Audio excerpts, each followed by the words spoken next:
Welcome to the Tao of the Day, everybody. I love the Tao. Just love it, love it, love it, love it. And I am here to guide you in your Tao of the Day. What is your number for today? Why don't you join me? I will take any number between 1 and 81, and I will read your Tao for the day. We'll read it together. We'll go through it one by one, line by line, and we'll see what it has in store for you today. I am going to pick a number first, just because nobody is listening right now. So I'm just going to go ahead and pick a number for myself. 31. How about 31? Weapons are the tool of violence. All decent men detest them. So this is 31. This is Tao of the Day. If you want to join me, hit that little purple microphone and you can join me and pick a number between 1 and 81. I'm picking the number 31 today for myself, and we start with weapons are the tools of violence. All decent men detest them. Weapons are the tools of fear. A decent man will avoid them, except in the direst necessity, and if compelled, will use them only with the utmost restraint. Peace is his highest value. If the peace has been shattered, how can he be content? His enemies are not demons, but human beings like himself. He doesn't wish them to personal harm, nor does he rejoice in victory. How could he rejoice in victory and delight in the slaughter of men? He enters a battle gravely, with sorrow and with great compassion, as if he were attending a funeral. So we're going to go through this one line by line, but if you wanted to join me and pick a number for yourself, by all means, just join me whenever you are ready and have a number you want to share. I picked 31, and this is the first time I've covered 31 in a Tao of the Day here on Wisdom. And so I'm putting a pen cap back in and using my mouth as a second hand. I really like this one. It's interesting as we talk about weapons, because words are weapons. So are concepts sometimes, right? Weapons can be utilized from all sorts of. We can weaponize almost anything, right? We weaponize words. We weaponize our voice. We weaponize our tone. We can weaponize our time. We can use our time as a weapon. So all of these things, like anytime we can weaponize something, we have to look at it from this standpoint. So I want you to be able to, not just weapons. I mean, I know we're coming out of the Kyle Rittenhouse thing, and so that weapon, he had like a literal weapon, but we don't always carry weapons with us.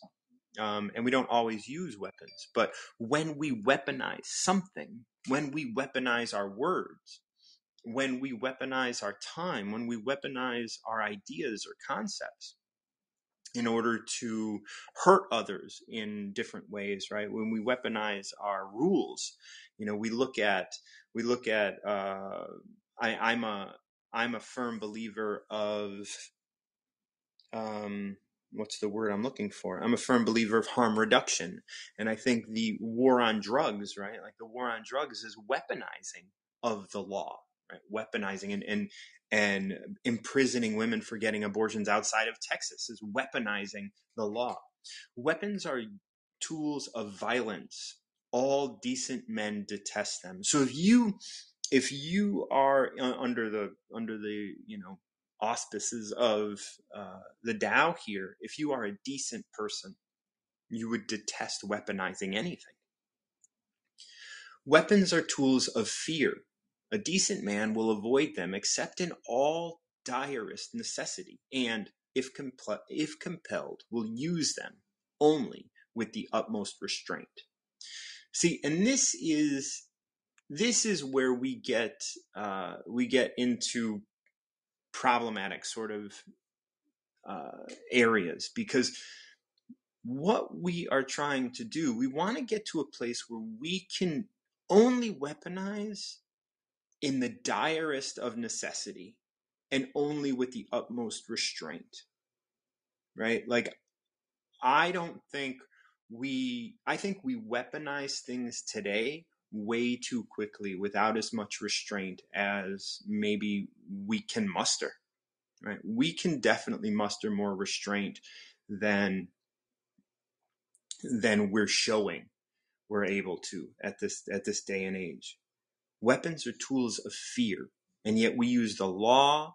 And if we look at the drug culture, if we look at drug and alcohol culture, when we talk about, drugs specifically, but even alcohol, we have a sense that if you can't control your drug use or your alcohol use, you're the failure, right? And that is utilizing the law, and that's utilizing concepts to be used as fear. And that's not where we want to be. That's not what we want to be doing. If we are decent people and decent neighbors and decent in any way, we will avoid weaponizing these things, except in the direst necessity. And what does that mean? The direst necessity. Like, we have to be able to, if we can weather it, we should try and weather it. And if compelled, we will weaponize things. We will use weapons. We will weaponize concepts if compelled, but only with the utmost restraint. We won't try and just blanket coat everything into one concept, right? Like, we can't go out weaponizing everything, because everything can't be weaponized. So weapons are tools of fear. A decent man will avoid them and, if compelled, will use them only with the utmost restraint. We weaponized, like in the drug war, we weaponized our laws really quickly. And then we kept people from getting proper care because those laws were weaponized. So now the person who's addicted to drugs is the enemy and not fit to be cared for. And then I've even talked about this on my podcast, but we talk about harm reduction, and we talk about just being able to get people the care that they deserve, instead of putting them in the prison system, instead of putting them in a place where they can't get help. Peace is his highest value. Peace is his highest value. Trying to just be peaceful with people that are around us. And imagine if that was how people thought about politics today. If peace were our highest value, if peace was what we were aspiring for, and I always like to look at this both internally and externally, because the Tao works on both levels. Do you weaponize your ideas against yourself and then add judgments? And then those judgments kind of cause harm and cause fear, right? Weapons are the tools of fear. When I talk about recovering from, I say that's a tool of fear. Is it true that when you are in a space of recovering from and looking over your shoulder and looking at the world from that perspective, that you're fearful and you're not able to think clearly? You're not able to be in the proper space in order to have peace within your body be your highest value?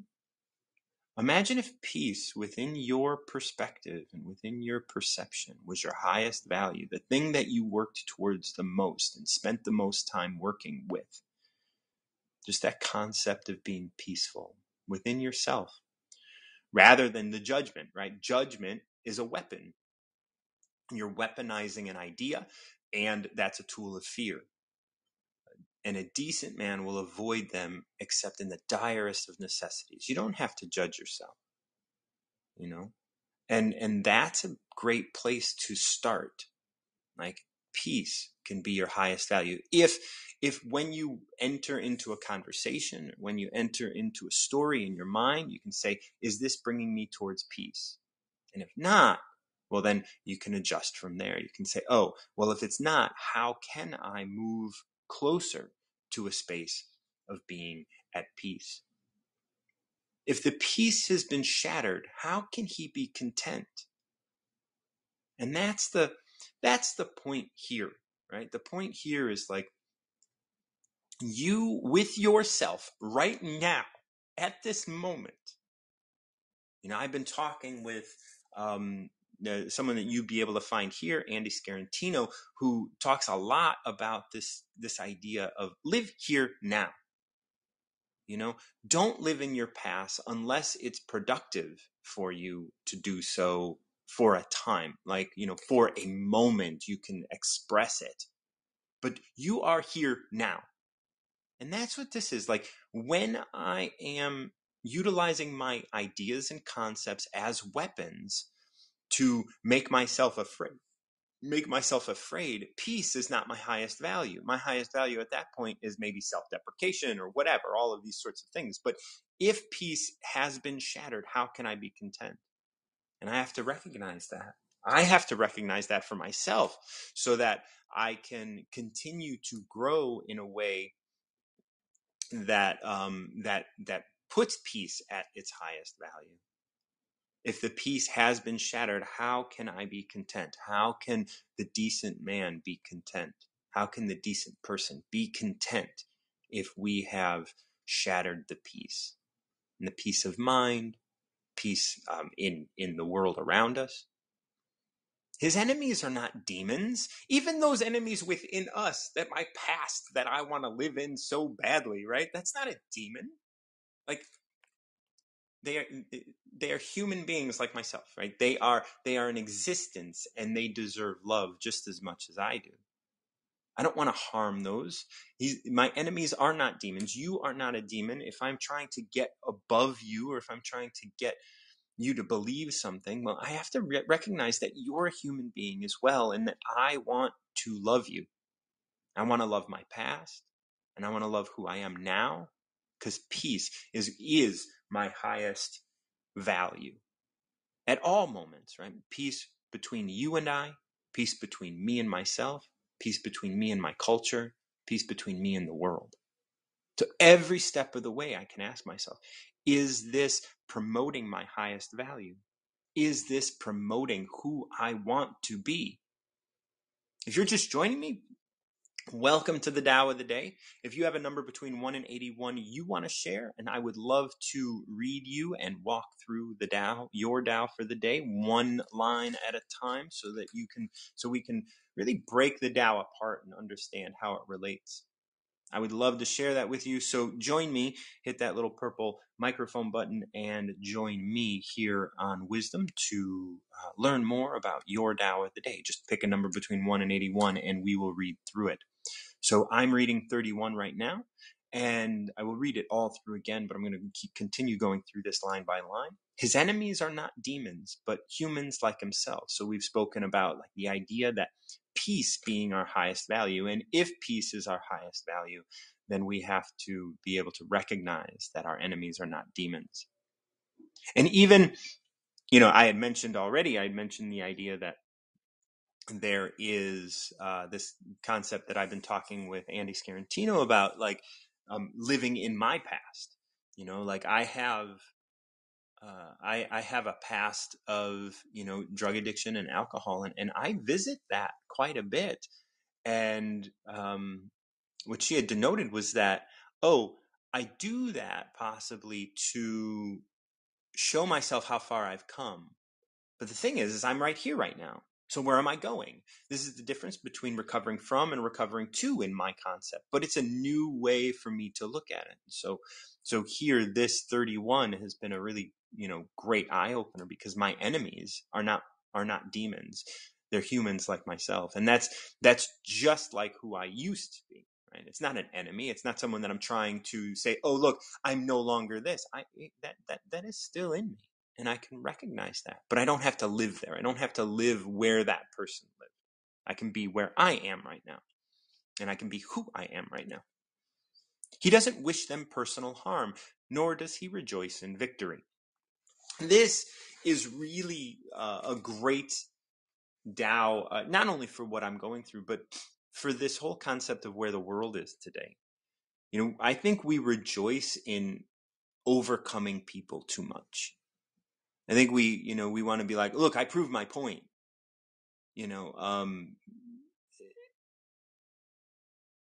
We don't want to wish people personal harm,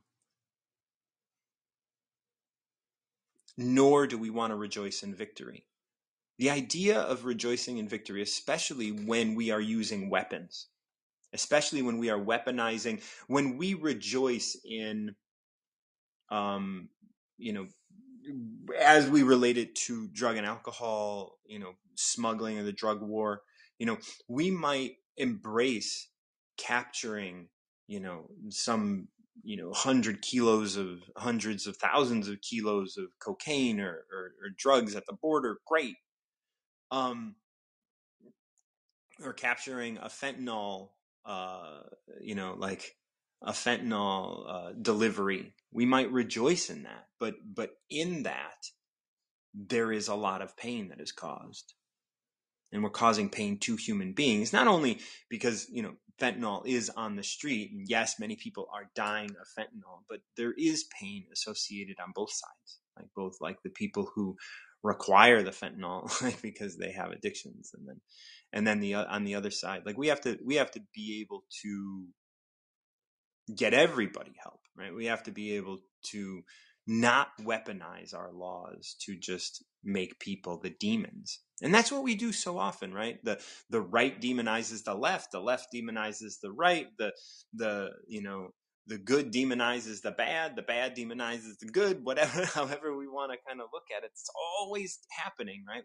We want to demonize people so that we don't have to feel bad when they get hurt, and we can just let them be the ones who hurt. Right? We can just let people get hurt because we have looked at them as demons. We don't have to look at ourselves, and we don't have to look into the space of who are we and what are we actually trying to do, and what are we engaged in right now. Are we engaged in something that is promoting peace? Are we engaged in something that is helpful to the world and helpful in our lives and promoting peace in our lives? His enemies are not demons, but human beings like himself. He doesn't wish them personal harm, nor does he rejoice in victory. I also think about this in terms of sport.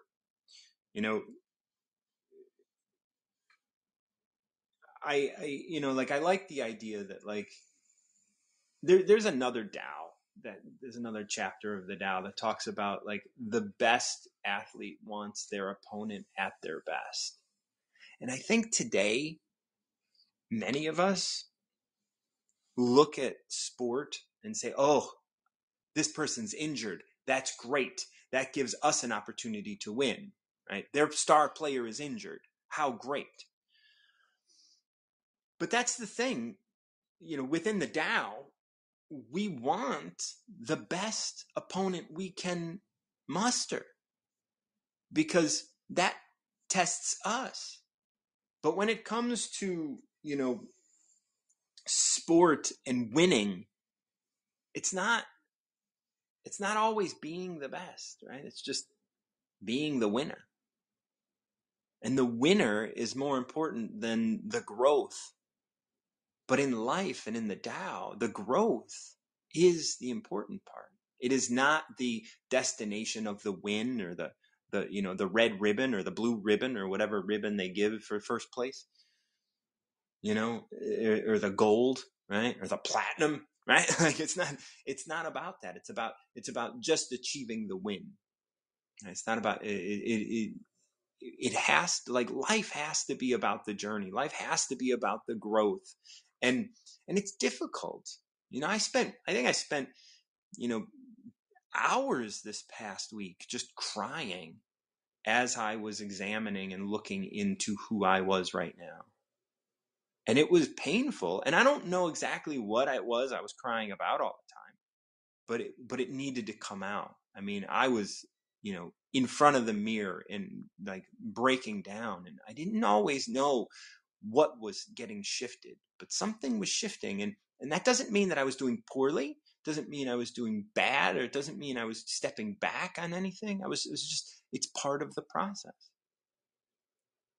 And when I look at this, like, I'm not going to rejoice in victory if I wanted to shut that person down. I want to look at that part of me and understand that that is human just like me. And I don't have to, I'm not at odds with it. I'm not at odds with who I am at this moment. And I'm not going to weaponize my crying. I'm not going to weaponize my emotions. I'm not going to weaponize those in order to judge myself. And I don't rejoice in victory. How could I rejoice in victory and delight in the slaughter of men? Like, how would I, if I wanted to overcome my crying and say, I don't need to cry? Like, how could I overcome by just dismissing who I was, by dismissing who I was at that moment? Because who I am is always changing. And if you have a number between 1 and 81 and you want to come on and give me that number so that we can talk about your Tao for the day, I would love to. We'd go through it this way. I would read it, and then we'd go through it line by line. So join me. So how could he rejoice in the victory and delight in the slaughter of men? And this is another thing, like winning at what cost? Sometimes we have to ask that. What is it we're winning, and what is it worth? And do we have to weaponize something in order to win? Because if we do, well, maybe we're going about it all wrong. He enters a battle gravely, with sorrow and with great compassion, as if he were attending a funeral. You're going to do this in your life many, many times. You're going to argue with others. And once you start to weaponize your ideas, once you start to say, I'm right, you're wrong, I hope you can enter those conversations with the understanding that there is no other way for you to resolve this, and you're doing this with as much restraint as you can. Because weapons are tools of fear, and there's no reason to weaponize your ideas or concepts. If you enter a battle, enter it gravely, with sorrow and with great compassion, as if you were attending a funeral. And this is so beautiful. Like, you have to recognize that if you're weaponizing something, it is at the last resort, and that you want it over quick. This is not something like we each have to embrace the idea that everybody around us has their own plan, has their own stratum, has their own way of doing things. And if we weaponize our ideas so that we can change their minds, it better be a last resort, and it better be with the utmost of restraint. This has to do with you as well, within your body. If there is something that you have to exercise within yourself, whether it be an addiction, whether it be a relationship, whether it be something that you have within you, within your life that needs exercising, understand that that has a consciousness and life of its own. And you do that with enough restraint, because you need to do something, right? Like, it is carefully considered. It is not something that you enter in with just, let's see what happens. Putting yourself in a position of respecting all that you are, and being able to say, okay, I'm going to let go of this part of my past. I'm going to let go of this part of my life. That is something that you will no longer be that. And it is okay that you are who you are right now, and that you want to change into who you will be tomorrow. But to disrespect or to judge who you are today will stagnate that energy and will make it more difficult for you to grow into who you're being. But you do not demonize who you are. I feel like AA can often turn the alcoholic into a demon. And when you turn that person into a demon, when you see yourself as a demon, you are weaponizing your ideas. You are weaponizing your concepts. You are weaponizing and All decent men detest weapons. And here we are, promoting and proliferating the idea that if you just despise who you are, you can change. But that's not how it works. You want to change when you are respected and when people elevate you and give you that sense of respect that we each deserve. I know my sobriety landed finally when I felt respected. And that's what this is saying. Weapons are the tools of violence. All decent men detest them. If anybody wants to come on and pick a number between 1 and 81, I will gladly read your Tao of the day. Weapons are the tools of fear. A decent man will avoid them, except in the direst necessity, and, if compelled, will use them, but only with the utmost restraint.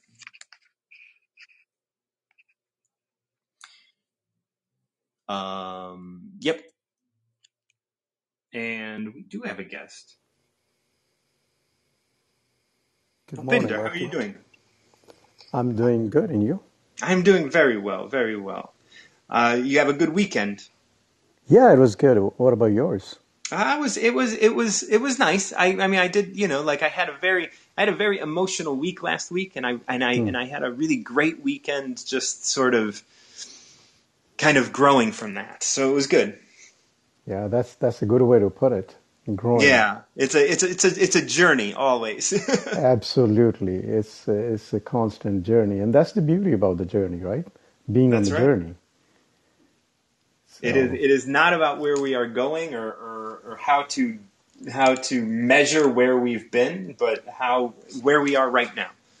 Absolutely, and then embracing it, accepting it, and not remaining attached to where I am right now, because I know I'm going to move. That's right. Change is the only constant, my friend. Wow, you speak my language. I also say the same thing, that change is the only constant in this whole universe, in fact. Everything is changing. All the time. Like, all the time. Already you and I have changed immeasurably. Yes. Like, since we've started talking. So that's a like there's a connection now, and there's some deep sort of things happening, and we will grow from here. So do you have a number between 1 and 81 for me? Yeah, let's do 65. 65. Okay.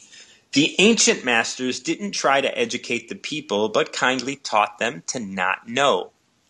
When they think they know the answer, people are difficult to guide. When they know they don't know, people can find their way on their own. If you want to learn how to govern, avoid being clever or rich. The simplest pattern is the clearest. Content with an ordinary life, you can show all people the way back to their own true nature. And I think that's our work, right? Yeah, I'm just soaking in those words, Martin. They are powerful. Very powerful. Yes. So you go ahead, and then I will reflect upon this. Yeah. Well, just as an overarching thing, I think we've gotten so connected to getting response from our actions, right? Like getting a grade or getting praise or getting all of these things, that what we have built a society around is education and gathering increasing amounts of education and ideas from every corner of our lives, right? We want to gather. And what I'm seeing here is when you can let go of the idea of gathering and kind of exist in your being, then you will find your way and you don't have to be given away. Yes. So what I hear you say is we in this society have the tendency to quantify and measure everything. Yes. And even success we measure, but the Tao of the Day is saying what can be measured is known, whereas the unknown is always greater than the known. And if we don't have an unknown in our life, instead of feeling, it's like someone asked me a question, I don't know the answer, my intellect or my conditioning tells me, oh, it is bad if I don't know the answer. What we're saying here is the unknown will be always greater than the known, and be comfortable with the unknown, because this is a space where we can move. This is where the growth happens. And it's not about giving the answer to someone. It is more about being comfortable in the unknown, and that will open up something new to us. Yes. It is uncomfortable in the beginning. When I say to Martin, I don't know. Mm-hmm. Right? But Yeah. it could be my truth. But then I could be also just coming up with an answer because I'm supposed to give an answer because I'm smart. Right? That's who I was yesterday, right? Yesterday I was smart, and if I don't know the answer today, like how can I continue existing if I have stepped back? You know, Yes. in this idea of the measurement. Yes. And I think the other part that stood out in what you said earlier was we don't have, because again, that goes to the measure of success, having million followers or something else that can be quantifiable. That is not always needed. It can Right. happen. It could be a byproduct, but it should not be the driver. Right. It Right. should not be the driver. And the societal norm is, oh, this guy has million followers. He must be right. Right. How ridiculous. And Martin, you know what that is? That is the democratic way of thinking, and the way the decision is made. If 1,000 people say this is right, it must be right. No, Must be. Yeah. no, that's democratic. It's probably closer to wrong. Yeah, you're right, but that's the way we are operating, Yeah. because it's about the mind is lazy. We are lazy. We go with the answers that are already out there, and then we start coding them. And sometimes we start arguing with people over someone else's answers. Oh, and that goes back to the 31 that I was reading a little earlier. This idea that weapons, we weaponize ideas. Right? As soon Yes. as we have an idea, we can turn it into a weapon and say, I am going to attack you. But the Tao was saying that like Wow. you only enter into battle like as you enter a funeral with this like grave, weight on your heart, because you cannot like weapons are detestable by masters, right? Like you do not want to use a weapon. And yet here in our day and age, we're weaponizing fame, and we're Uh-huh. weaponizing Uh-huh. ideas, and we're weaponizing concepts, and we weaponize everything and use them almost indiscriminately. I cannot more than agree to what you said. So this is how I'm going to frame this. Same thing. So let's call it wisdom.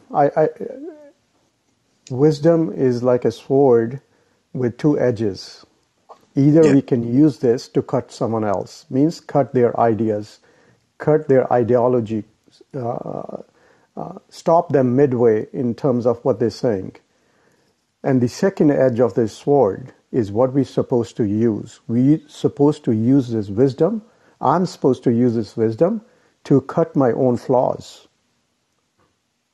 Yes. But when I start trying to cut others, I'm not getting the benefit of this wisdom, and I'm actually losing this battle. I picked up a concept similar to that with, it was probably through religious people, like Christian people, because they have they have a lot of really great little quips and stuff to get people to believe them. Yeah. But it was this statement of like, when you point at someone else, you have three fingers pointing back at Pointing at you. yourself. Yeah. Yeah. And like, I really like that concept, because it's like, hey, like, as soon as you start judging someone else, like, even though I learned this from, probably a Christian sect, it wasn't the Christians that embody this idea. But if you can embody this idea of like, every time you judge somebody, what you're doing is projecting from yourself. Like, that is, that comes down to this. Like, when they think they know the answer, people are difficult to guide. When they know they don't know, people can find their own way. As soon as you start judging, you think you know the answer. But you then become difficult to guide. And you don't need to be guided by the master here. You need to be able to find your own way. And that's what the master wants you to do. That's what we want our clients to do. That's what we want the people that we talk to do, is to find their way, because we don't have their answer. How could we? No, we don't. We don't. And it's very, and you know how much fun it is when you don't have to give someone the answers. Yes. And let them do the talking, and in that space something happens where this person all of a sudden is surprised. Wow. Did I say that? And you repeat the words back to them. It's like empowering them. And Yeah. So I use the example of being a mirror, right? So as a coach, I'm a mirror. Nothing will stick to me. Whatever you say here, I'm just going to reflect. And when you will see your greatness, you're going to say, who's that in the mirror? I didn't help you. You Right. actually did it. Right. Yeah. Right? Yeah. And that's this idea that people can walk away and just be like, I did this myself. Yes. And that's when we've succeeded. Right? When we're not just out there looking to get praise from them, right? Like, when we're here, no, you're the important thing. Like, I'm good. Like, I still have work to do, and I'm doing it, but you're the important part here. Yes. And that requires to be present to acknowledge someone in terms of their attributes and qualities. Right.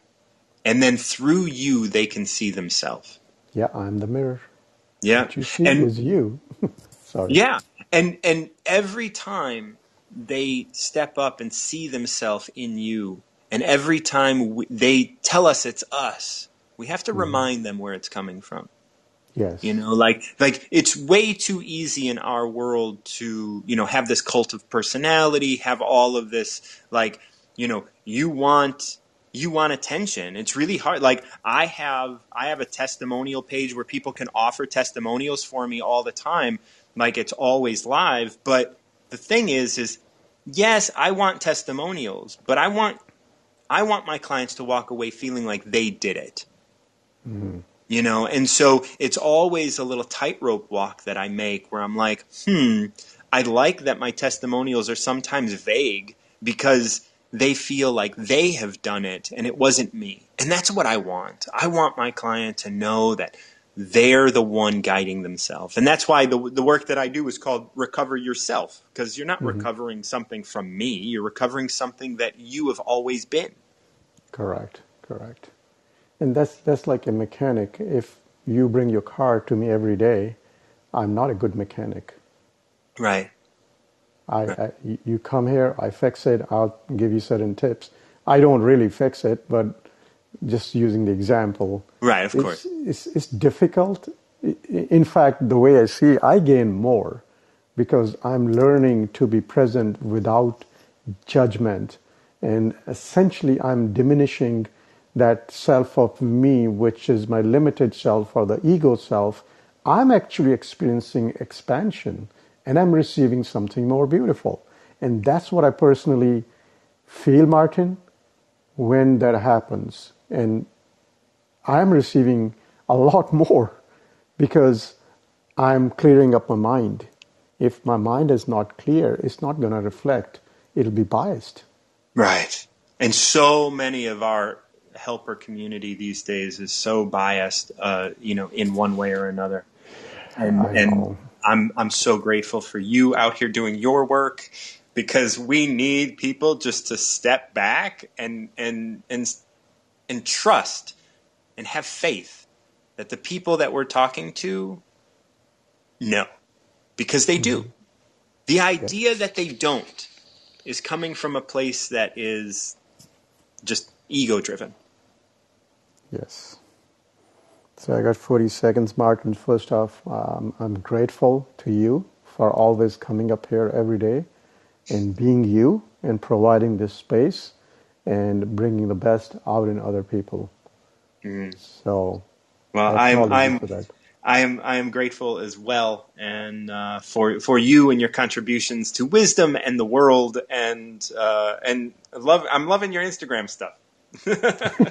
Thank you. Thank I you. liked your bike in the rain. Were you bicycling in the rain this weekend? Yeah, I've done crazy things. I have biked on a frozen lake with my fat bike.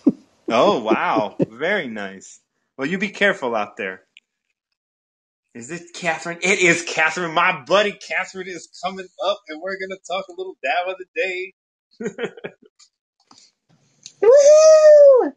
Hey, Catherine, how you doing? I was thinking about you earlier, and I was like, I hope I'm gonna be on still, because I know you don't like, you're not usually on if I start too early, so I've been trying to push it a little later. Oh, you just never know. I do whatever happens when it happens. Oh, well, how I how have how? no plan for my time generally. Oh, that's nice. Yeah. I mean, yeah, I have scheduled appointments or whatever, but Sure. otherwise just kind of ride the ride. I like that. Yeah. You want to ride the ride of the Tao with me today? Are you ready? I don't know Yeah, if we've done this one, but it's 3. 3. Well, I know I've done this one. I don't know if I did it with you though, but let's see. If you overesteem great men, people become powerless. Oh, yes, we've done this one. See, yeah, yeah. Go ahead, pick another. Unless you want to do that one still. Hold on. No, I'm waiting. Go right. 18. 18. This one's short. When the great Tao is forgotten, goodness and piety appear. When the body's intelligence declines, cleverness and knowledge step forth. When there is no peace in the family, filial piety begins. When the country falls into chaos, patriotism is born. Ooh. Yeah. Yeah, once I started reading this one and I knew it, I was just like, this one's really good for you, I think. This one's a really good one. Because this one, even though like there's that cleverness, there's the mention of cleverness, and that relates back to what's the word that we were Oh, I that was thinking the same thing. I'm like, cheekiness keeps coming up, but that's not what it yeah, is. but that's not it. I think it starts with a C. Yeah, But I can't remember what the word was. I can't either. But it's awesome. Yeah, craftiness. Crafty. Yeah, getting crafty. So I think Yeah. that cleverness. I think we're gonna end up kind of like looking at the idea of being crafty, and and I like this because 18 starts with this space of like when the great Tao is forgotten. Right, like so this is where we're starting. We're starting with this like this root of like there was this great Tao and we all knew what it was, and then it was forgotten, and the things that appear are goodness and piety. When the great Tao is forgotten, the things that appear are goodness and piety. Yeah, goodness and piety appear. When the great Tao is forgotten, goodness and piety appear. Interesting. So, like, I like this idea. First of all, I have to look up piety because That's I'm not exactly interesting. sure. But goodness, I get. So, the quality of being religious or reverent is piety. Um, Mm-hmm. So I feel like to me that's like another form of structure or guidance. right, where the Tao doesn't have structure or guidance, and you are in this moment without judgment, right? Mm-hmm. And those things that we all strive for happen without the idea, without the idea beforehand, right? We just exist in a way that is in harmony. Mm-hmm. Yeah, But I then, feel go like on. that's um that harmony really comes out Yeah. from that.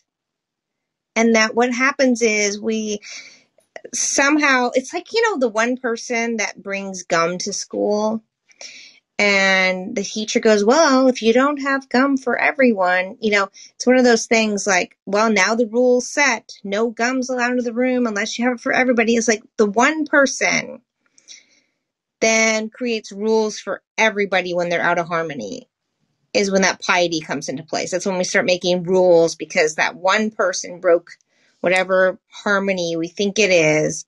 And if you can't have it for everybody, like all these rules start coming into place. Right. You did something in harmony with who you were or whatnot, or you did something maybe not in harmony, right? Like Right? I brought gum to Not in school harmony. so I could get more attention Yeah. because I had gum, right? Yeah. And maybe that was the reason that you brought it to school. And then you found out that like people are upset because they don't have gum, and now the teacher doesn't want to deal with that. And so she creates rules. She creates goodness and piety. Like Yeah. all of a sudden there is goodness and piety have to step in because we have forgotten about just being present. Well, and then what happens is the goodness and piety ends up being overbearing. Right. Right. And just like, if piety kind of goes into like the religious aspects of things or goodness, like what is good? Goodness is like, that's a concept. It's not a constant. It's a concept that changes. Right. Yeah. And it's like, there's a point when, you think about the rules of piety. Sure, they're like, oh, it's about being kind to everyone. But then there's a point where it's like, well, that means every single person has to, walk in line. Like there's actually a law in Montana. If you ever go through like funny old laws, one of Yeah. them in Montana, Ohio, where you cannot skip and chew gum. It's against the law. Why is that? Is it because one person that skipped and chewed gum was like wild, and while they were doing it, they were breaking windows and who knows what else? Right. So it now all of a sudden we're taking away something that's innocent because one person made it bad. All these rules, because it's about goodness, right? You want to be good and nice. So these rules become overbearing. And if we just go back to harmony, then we don't need to have that overbearing. Right. But what, like, once the Tao is forgotten, like goodness and piety appear, and like I think back to the days when like they had towns where you couldn't dance, Yeah. right, and Yes. all of that, and that's broader because that was more broadly recognized, like, oh, dancing is bad, or I mean, we go into so many different kinds of religious sects, and they have like these rules that just say you can't do this, like Oh, yeah. you can't make art in the Amish community, things like that. So that's all really interesting, and the thing is like your connection to who you are is in harmony. And even I mean, I have a lot of gay, lesbian, trans friends, and like that connection to who they are and in their harmony is beautiful, and yet there are rules around them being able to be in harmony, right? Yeah. It's crazy. It does. And then when the body's intelligence declines, cleverness and knowledge step forth. I love that. Because I think of I think of the Special Olympics is what I think of, like the creation of the appendages that can allow them to run and Mm. sprint and that technology and that, and how there's downhill skiers. Like that's what I think of, like eyeglasses, all these different things. Well, I'm looking at it more like, so the body's intelligence, I'm going to relate to intuition. Oh my goodness, look at you. I've sucked you into my world. Well, I was going to say something, but then I was like, no, that's not going to sound right. So when the body's intelligence declines, cleverness and knowledge step forward. So how many business people do you end up talking to who are trying to just be clever and are trying to like rely on intelligence rather than their intuition because they are not in touch with their intuition? Their craftiness. Yeah. Their craftiness. And that's what I see here. When the body's intelligence declines, cleverness and knowledge step forth. Cleverness and knowledge, or craftiness and knowledge, and knowledge aren't the things that we are trying to aspire to being crafty, to just being intelligent. Like we're trying to aspire to a place where our body, our intuition is guiding us. Yeah, and that is so true. From also when I look at it, I think of your intuition creates innovation. So the ability to come up with the idea for even those appendages to run is an intuitive process. Absolutely. And the awareness of what running is, or what intuition isn't something you can really put your finger on. Right. But when you allow that unknowing to guide you to knowing, that's when those innovative, amazing things happen and appear. Yeah.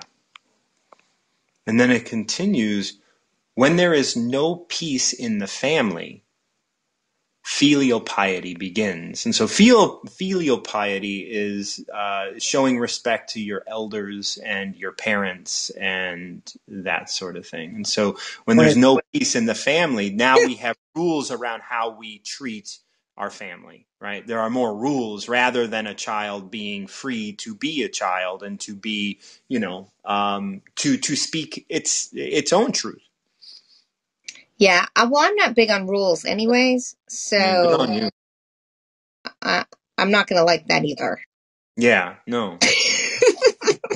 No, but that's the thing. Like, what is family? Family could be your community. Family could be your business. Family could be your family, literally. It could also, be. It could also be something internal, where it's like, you have rules and ideas about how you treat yourself during certain times, or how you act. Like, I've been recognizing that I've been living in my past a lot more than I would prefer. So I have to make sure that like I keep that in check, and I keep making sure that I'm not offering too much respect to something that used to be but is no longer.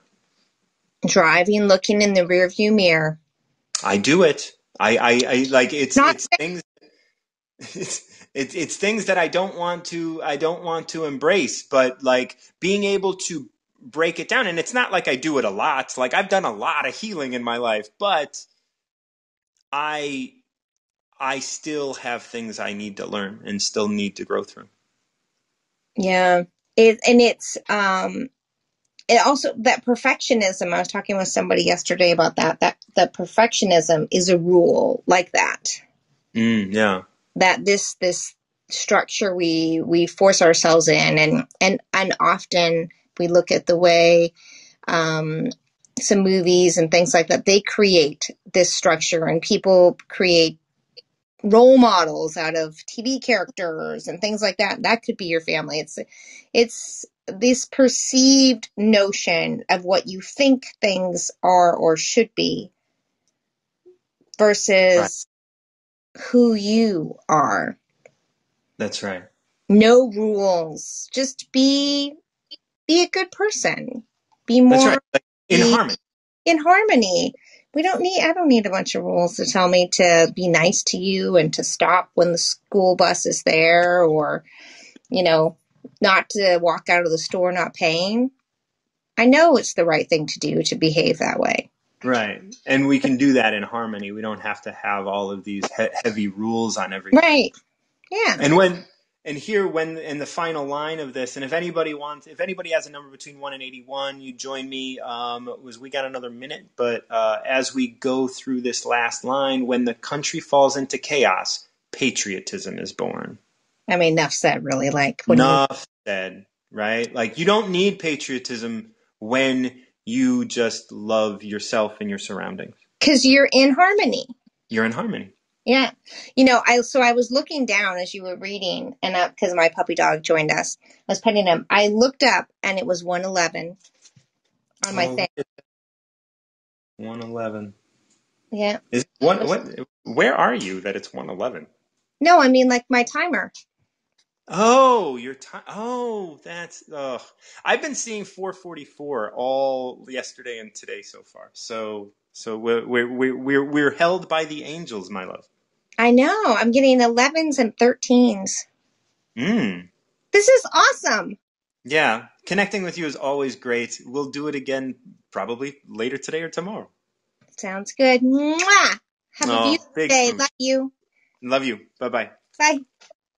So if you are interested in getting your Tao for the day, join me. I pick a number between 1 and 81, and I will happily go through a Tao for your day, because the Tao is such a beautiful way of looking at things. We went through, I forgot which one we went through with, I think it was 18. So we went through 31, 65, and 18. Do you have a number that you would like to go through? If you do, join me, and I would be happy to read the Tao with you, and we'll go through what that means. We'll go through it line by line together. I'll read it over. If not, I'll be back tomorrow, sometime in the morning, Central Time, to do another Tao of the day. Tomorrow, I also do On Recovery at 1 p.m. Central Time.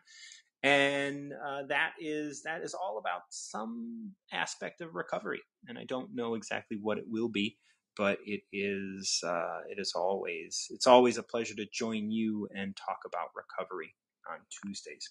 Okay, so I'm gonna give you guys just a couple more seconds to join me. This is Martin John. I'm your host for the Recover Yourself podcast. This is a Recover Yourself production, and until next time, keep recovering yourself.